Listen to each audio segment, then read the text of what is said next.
अब नहीं आऊंगा दोस्त, अब नहीं आऊंगा, बता देना।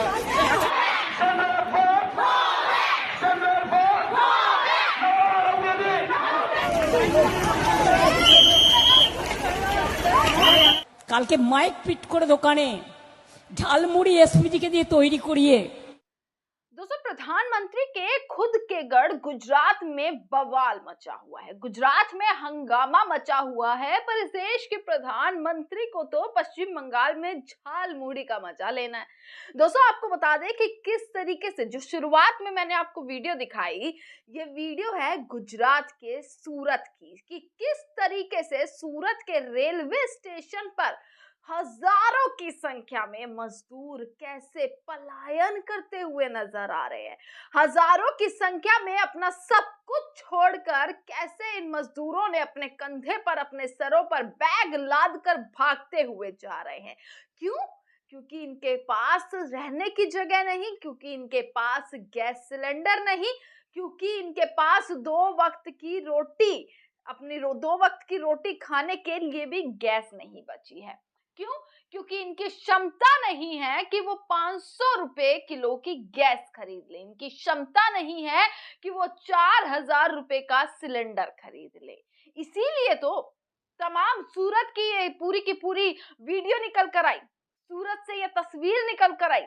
अपने कंधों पर, बच्चों के कंधे पर, सरों पर बैग लदा हुआ है, भागते हुए नजर आ रहे हैं। और कैसे उनमें से एक व्यक्ति के मुंह से जो निकला ना दोस्तों, जो शब्द उसके मुंह से निकले, वो ये दिखाते हैं कि किस चीज से ये लोग गुजर रहे हैं, कितने बुरे वक्त से ये लोग गुजर रहे हैं और कितना दर्द छिपा हुआ है इनके दिल में। जब वो ये कहता है कि कभी वापस नहीं आऊंगा, अब कभी वापस नहीं आऊंगा। दोस्तों, ये वीडियो बहुत वायरल हो रही है, हर तरफ सभी सोशल मीडिया प्लेटफॉर्म्स पर ये वीडियो वायरल हो रही है। इस व्यक्ति की ये वीडियो कि अब वापस नहीं आऊंगा, अब कभी वापस नहीं आऊंगा। दोस्तों, ये सिर्फ शब्द नहीं है, ये उसकी भावना है। पर क्या फर्क पड़ता है प्रधानमंत्री मोदी को, क्या फर्क पड़ता है प्रधानमंत्री को? क्योंकि अभी तो उनकी नजरों के सामने सिर्फ और सिर्फ एक चीज दिख रही है, पश्चिम बंगाल। उनकी नजरों के सामने असम, तमिलनाडु, पश्चिम बंगाल, ये तमाम राज्य हैं जहां जहां चुनाव, केरल, पुडुचेरी, ये तमाम जगह हैं। बस अभी सिर्फ मकसद इतना ही है कि 4 मई तक क्या मणिपुर, क्या गुजरात, क्या सूरत के ये लोग, क्या मजदूर, क्या आप उठाएंगे गैस सिलेंडर के लिए, कहां आप जाए, कुछ भी करें, कुछ नहीं। सिर्फ अभी पूरा फोकस चुनाव पर है। चाहे उसके लिए जाल मूड़ी खानी पड़ जाए, चाहे उसके लिए एक एक दिन में 3-3 रैलियां करनी पड़ जाए, चाहे उसके लिए महिला आरक्षण का मुखौटा बनाकर कैसे अपना संशोधन करने वाले बिल को कैसे सामने लेकर आना, कैसे जो है विपक्ष को बुरे तरीके से गिराना, कैसे जो है खामियां गिनवानी, कैसे राष्ट्र को संबोधन देना, कुछ भी करना पड़ जाए, पर अभी मेन फोकस ही चुनाव है। दोस्तों, मैं आज सिर्फ बात गुजरात की नहीं करूंगी। अभी तो ये गुजरात गढ़ बताते हैं ना प्रधानमंत्री, यहीं पर ये पले बड़े हैं, यहीं से ही इनकी शुरुआत हुई राजनीति की, यहीं पर ही मुख्यमंत्री बने रहे, इन्हीं का गढ़ है। और यहीं से तो कहते हैं प्रधानमंत्री की कुछ भी हो, पर गुजरात की जनता जो है वो मुझ पर बहुत विश्वास करती है। तो क्या यही सूरत के लोग जो कई आस लगाकर सूरत में अपना काम कर रहे थे, किस तरीके से मजदूर जो है वो 2 वक्त की रोटी कमा रहे थे, आज उनका ये हाल हो गया कि उन्हें भागना पड़ रहा है। और सिर्फ भागना तक तो चलो, भाग रहे थे, पर आपको तो ये भी सहन नहीं हुआ। आपने क्या किया? आपने लगा दी पुलिस, और पुलिस ने लगा दिया लठ, कि अगर ये लोग मजदूरों पर लाठियां बरसाई गई। ये खबर हर तरफ चल रही है दोस्तों, कि पूरा रेलवे स्टेशन भरा हुआ है, सड़कों पर जाम लगा हुआ है, लोग वापसी भाग रहे हैं। गैस सिलेंडर नहीं है, गैस नहीं है घरों में, पेट्रोल डीजल के दाम बढ़ चुके हैं, 2 वक्त की रोटी लोगों के लिए अब नसीब होना मुश्किल हो चुकी है।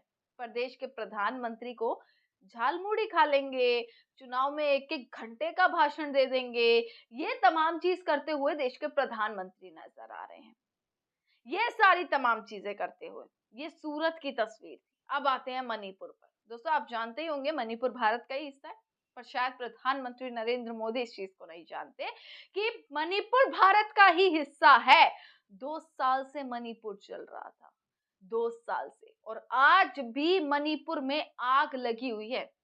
भभक रहा है मणिपुर, पर इस देश के प्रधानमंत्री का ध्यान मणिपुर पर नहीं है। अपने 1 घंटे के भाषण में तमाम 59 से 60 बार कांग्रेस का नाम ले लेंगे, विपक्ष पर निशाना साध देंगे, भ्रष्टाचार खत्म करने की बात करेंगे, शिक्षा स्वास्थ्य की बात तो कभी करी नहीं कि भाई कितना उन्होंने काम किया, विकास की बात कभी नहीं करी। हाँ, भ्रष्टाचार की फाइलें खोलने जरूर बैठ जाएंगे कि फाइल खुलेंगी, सरेंडर कर दीजिए।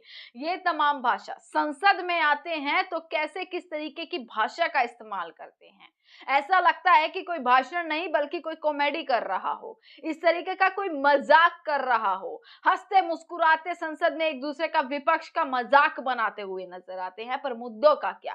पर एक बार भी 1 घंटे के भाषण में नरेंद्र मोदी मणिपुर का नाम नहीं लेते। आखिरकार ऐसा क्यों? दोस्तों, मणिपुर का ना एक ट्वीट, एक वीडियो है जो लगातार बहुत वायरल हो रहा है और लोग वहां पर ना गुहार लगा रहे हैं। 1 साल तक कैसे मणिपुर के लोगों ने सिर्फ मोदी जी यहाँ पर आ जाइए क्योंकि आप इस चीज को संभाल सकते हैं, आप कई जिंदगियों को बचा सकते हैं, ये कहते रह गए वहां के लोग, वहां के बच्चे। ये मोदी जी के पोस्टर बना बना कर कि आप आइए और आप ही कुछ कर सकते हैं, आप बचा सकते हैं, आप सिचुएशन संभाल सकते हैं। पर मोदी जी जब भी गए ना, एक बार मणिपुर गए, कब? 1.5 साल बाद मोदी जी को मणिपुर की याद आई थी और उसमें भी उन्होंने रैली कर दी। कोई ऐसा जायजा नहीं लिया, रैली कर दी, रोड शो कर दिया, स्कूल के बच्चों को खड़ा कर दिया गया तो सड़क पर कि लो भैया मोदी जी की जय जयकार होने वाली है, इस तरीके से। और आज वापसी मणिपुर के लोग परेशान हैं, आगजनी है, बच्चे जो है वो पूरे के पूरे चपेट में आ रहे हैं, बच्चों की मृत्यु हो रही है, आगजनी भभक उठा है मणिपुर पर। हमारे देश के प्रधानमंत्री को झालमुड़ी से फुर्सत नहीं मिल रही है, क्या कर सकते हैं? हमारे देश के प्रधानमंत्री को झालमुड़ी खानी है। दोस्तों, ममता बनर्जी की एक वीडियो वायरल हो रही है जिसमें वो यही झालमुड़ी का पूरा पर्दाफाश करती हुई नजर आ रही है, एक्टिंग कर देती हैं और साफ कह देती है कि कैसे सब कुछ एजेंडा सेट कर दिया गया, कैसे जो है कैमरा लगा दिया गया, कैसे सारी चीजें। मैंने आपको सुबह एक वीडियो डाली थी जिसमें मैंने सारी चीजें बताई थी। ममता बनर्जी ने भी दोस्तों ऐसी ही कुछ चीजें सेम कही हैं। कैमरा लगा दिया गया, सिक्योरिटी लगा दी गई, झालमुड़ी बनाने के लिए भी सिक्योरिटी लगा दी गई है। सोचकर देखिए एजेंडा, किस एजेंडा पर पीएम मोदी काम कर रहे हैं कि वो अपनी सरकार बना ले। मणिपुर के अकाउंट्स जो है, ट्विटर अकाउंट पे कैसे मशाले लेकर उड़ते चल रही हैं, कैसे जो है ये वीडियोस निकल कर आ रही हैं कि पूरा जलता हुआ नजर आ रहा है, हाथ जोड़कर लोग विनती कर रहे हैं। वहां के लोग कैसे, महिलाएं जो है आग की चपेटों में आती हुई नजर आ रही हैं, पर देश के प्रधानमंत्री को फुर्सत नहीं है। ट्विटर पर लोगों ने लिखना शुरू कर दिया कि बहुत बढ़िया प्रधानमंत्री नरेंद्र मोदी जी, क्योंकि यहाँ के बच्चे, मणिपुर के बच्चे रॉकेट और मिसाइलें खा रहे हैं और आप झालमुड़ी खा रहे हैं। आप ये झालमुड़ी मणिपुर कब खाने आएंगे? ये तमाम तरीके के ट्वीट्स दोस्तों एक के बाद एक नजर आ रहे हैं। और ये सिर्फ ट्वीट्स और शब्द नहीं होते, ये होते हैं मन की भावना जो एक व्यक्ति व्यक्त करता है, जो वाकई दुख में होता है।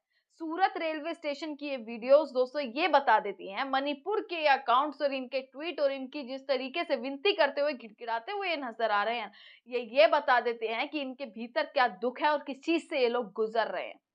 पर इसके हमारे देश के प्रधानमंत्री को क्या, चुनाव होना चाहिए, अभी तो फिलहाल चुनाव पूरा मेन फोकस है, चुनाव में जीत हो जानी चाहिए, बंगाल पर अपना सत्ता धर ले, उसके बाद क्या करेंगे? उसके बाद खूब विकास करेंगे, जितना विकास इन्होंने 11 साल में किया है, कुछ ऐसा ही विकास शायद करने वाले हैं बंगाल में भी अगर जीत हो जाती है। पर बंगाल की जनता भी दोस्तों सोचे हुए है, बंगाल की जनता दौड़ा दौड़ा कर पीट रही है। वीडियोस वहां से भी निकल कर आ रही है कि जनता खेल समझ चुकी है। आपने गृह मंत्री को बंगाल में लगा दिया, आपने एक मुख्यमंत्री योगी आदित्यनाथ को लगा दिया, आपने तमाम सांसदों को लगा दिया। मैथिली ठाकुर उठा लीजिए, आप कंगना रनौत को ले लीजिए, मनोज तिवारी को ले लीजिए, इधर अमित शाह लगे हुए हैं, उधर योगी आदित्यनाथ लगे हुए हैं, इधर नरेंद्र मोदी लगे हुए हैं। सबको सिर्फ बंगाल ही दिख रहा है इस वक्त। पर हाँ, ये बंगाल आपको तब नहीं दिखेगा कि जब बंगाल में अगर आपकी सरकार आ भी गई तो कितना बंगाल को पूछने वाले हैं, ये शायद बंगाल की जनता समझ चुकी है। दोस्तों, मणिपुर और गुजरात सबसे अहम वीडियोस आ रही हैं एक के बाद, और ऐसी वीडियोस हैं ये दुख बताती हैं। मजदूरों को भागना पड़ रहा है, इस देश के प्रधानमंत्री हर चीज कर सकते हैं, पर गैस की क्या अपडेट क्या है, कैसे अरेंजमेंट होगा, मजदूर ना जाएं, इस चीज पर कोई आश्वासन नहीं कि आप लोग ये पलायन ना करें, आप लोग ना भागें, आप इस तरीके से रेलवे स्टेशन पर भगदड़ ना मचाएं। आपने पुलिस लगा दी बल्कि उन्हें घसीटने के लिए, पीटने के लिए आपने एक्स्ट्रा ट्रेनें चला दी, चलिए बहुत बढ़िया। पर क्या जरूरत थी, आप आश्वासन देते कि भाई तमाम चीजों को सुधारा जाएगा, पहुंचाई जाएगी गैस या खाना पहुंचाया जाएगा, कुछ इस तरीके का किया जा सकता था। पर कैसे अब सिर्फ गुजरात की बात नहीं, सिर्फ ये सूरत की बात नहीं, देश के अलग अलग कोने से लोग वापसी गांव जा रहे हैं कि चूल्हे पर रोटी बनेंगी, किस तरीके से अपने बच्चों का पेट भरेंगे, ये सारी तमाम चीजें होती हुई नजर आ रही है। पर मोदी जी क्या, मोदी जी को इस वक्त दिख रहा है चुनाव, मोदी जी झाल मूड़ी खाने में व्यस्त हैं। दोस्तों कमेंट सेक्शन में जरूर बताइएगा क्या इस पूरे मुद्दे पर समझते हैं, क्या इस पूरे मुद्दे से क्या कुछ कहेंगे, क्या आपके मन में है, कमेंट सेक्शन में जरूर बताइएगा।